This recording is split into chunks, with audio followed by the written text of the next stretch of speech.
बिस्मिल्लाहिर्रहमानिर्रहीम। आप देख रहे हैं मेरा YouTube channel technical Naeem official. दोस्तों, आज की वीडियो में आपको बताने जा रहा हूं जो रियलमी ने नोट 50 लॉन्च किया नया 8 प्लस जो है वो 128 GB 8 प्लस 128 यानी कि 4 प्लस 4 128 GB पाकिस्तान का सबसे सस्ता तरीन मोबाइल जो है वो रियलमी ने लॉन्च कर दिया है, वो भी 2 साल वारंटी के साथ।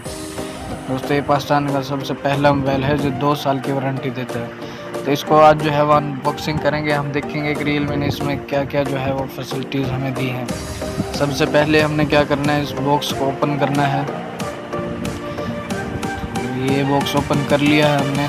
सबसे ऊपर आपको मोबाइल दिया गया है, बेहतरीन लुक है, आप देख सकते हैं। बिल्कुल आईफोन का शेप दिया गया है और बेहतरीन जो है वो चमक के साथ, 2 कैमरा और 1 फ्लैश लाइट के साथ।